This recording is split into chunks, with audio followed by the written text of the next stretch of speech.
Alright guys, so the Eurozone is in total panic. Things just got crazier. Their biggest fears are starting to manifest. We have Russia scoring a big victory on the field.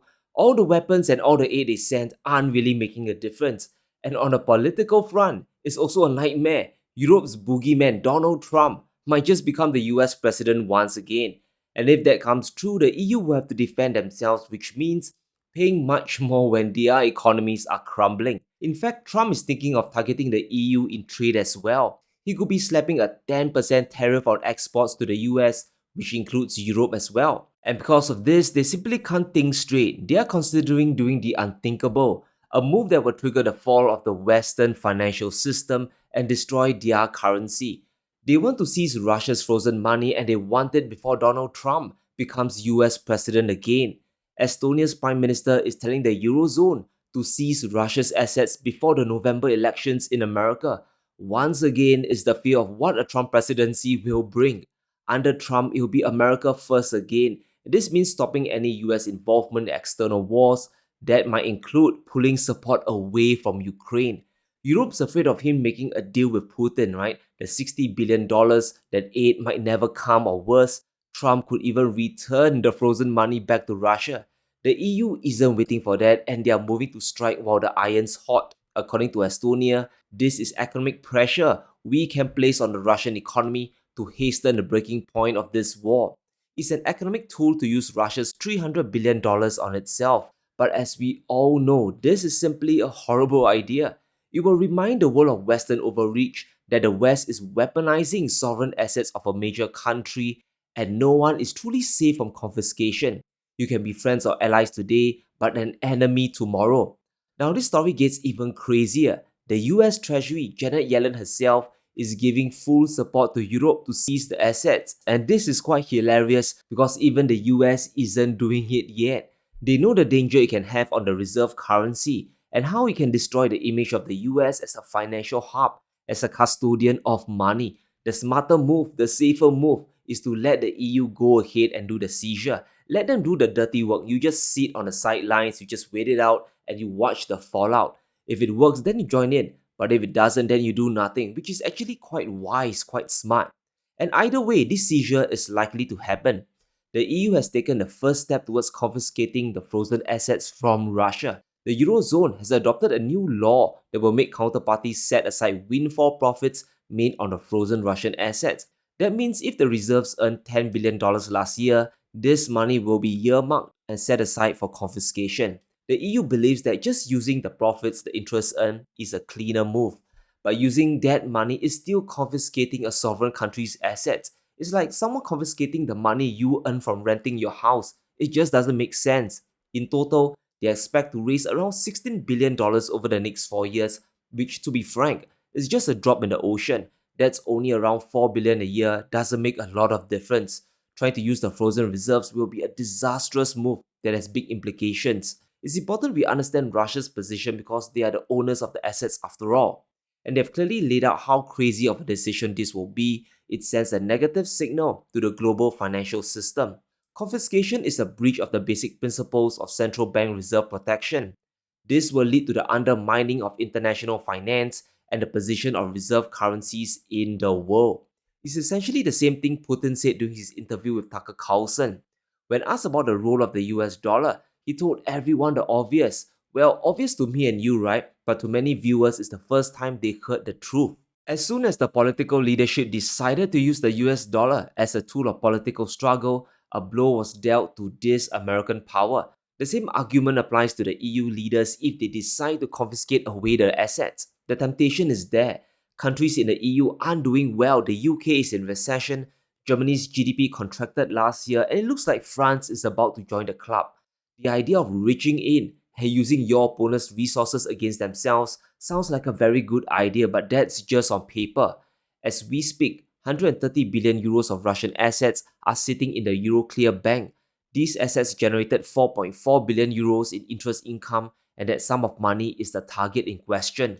But here's where things get crazy. Even the bank says that it is not a good idea to touch the frozen assets, that the entire reputation of Europe is at stake, and that is something you don't want to mess with. According to the bank, even using the frozen assets as collateral for reparation bonds is a very bad idea.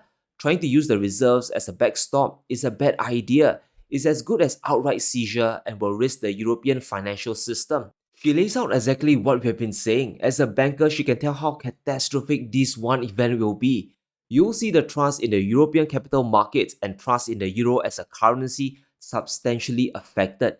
This is the consequence of an asset confiscation. You immediately break trust with the rest of the world, and as you'll quickly see, the EU cannot afford for money to flow out of the bloc.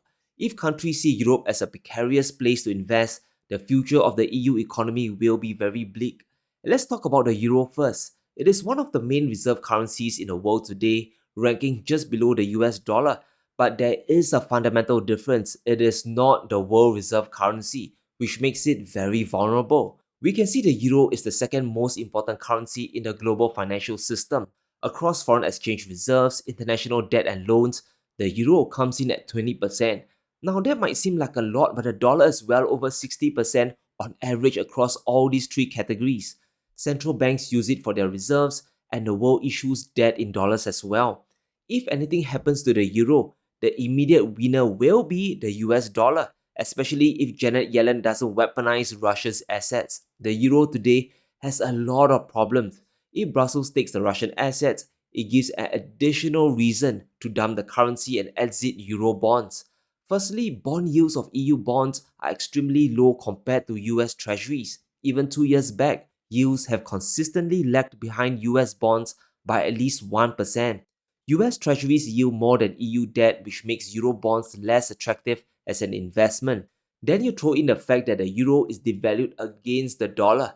Over the past 5 years, it is down by 5% against the greenback. The currency even hit parity, 1 US dollar to 1 euro 18 months back. The exchange rate itself is an issue. By holding euros, you are actually losing buying power versus the dollar. If you throw in the risk of your holdings getting frozen or confiscated, it's simple to see the end game. Central banks will start moving away from euro assets to other currencies, or they'll just buy gold. Less money and investment will flow to the eurozone, which will be a big crisis for them.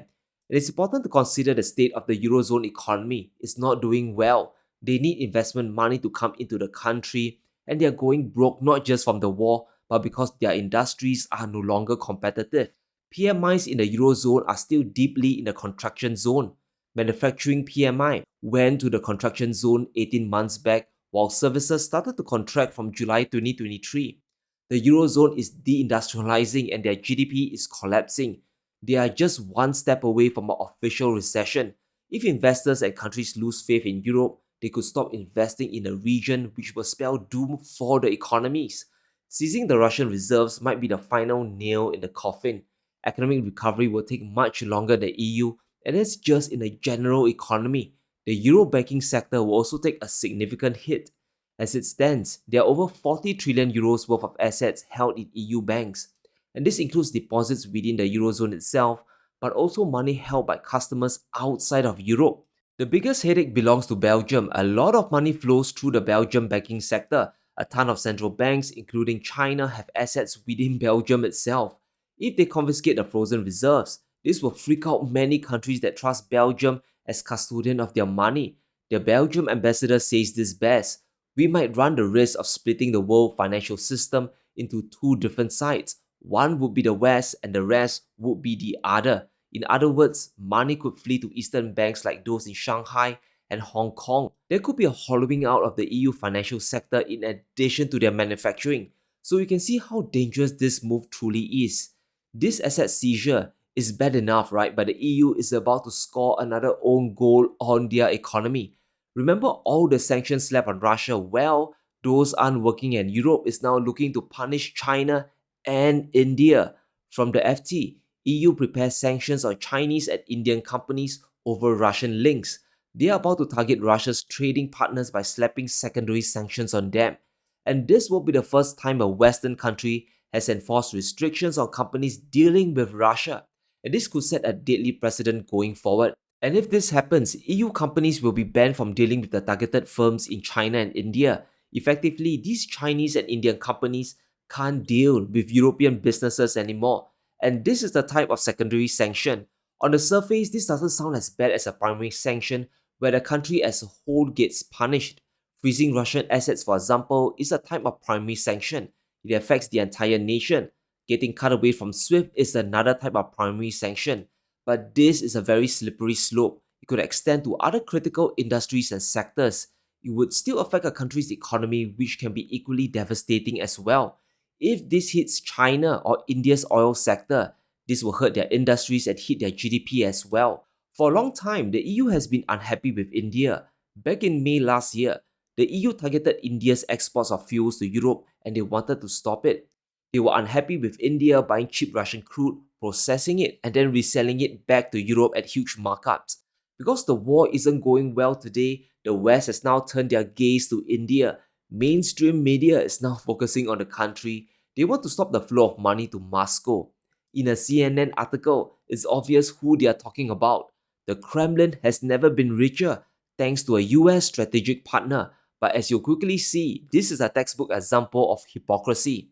India, for example, is said to be using a shadow fleet to buy oil above the $60 price cap. The Russian oil first sails to Greece and then gets transferred onto another ship in the Laconian Gulf. It then sails to its final destination in India.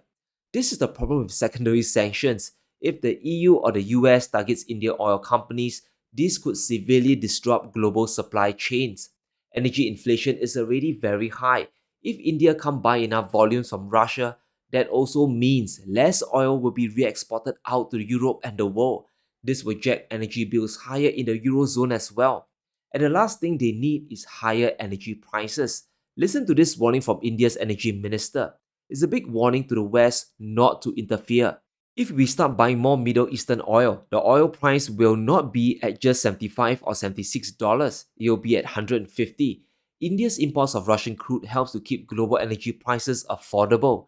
If Chinese or Indian oil companies get targeted, energy prices in the EU will spike up as well. And this is how interconnected the global energy markets truly are. As the ground war gets worse for the West, we'll see even crazier moves on the economic front. It's the sunk cost fallacy at work. They have to keep doubling down again and again and again.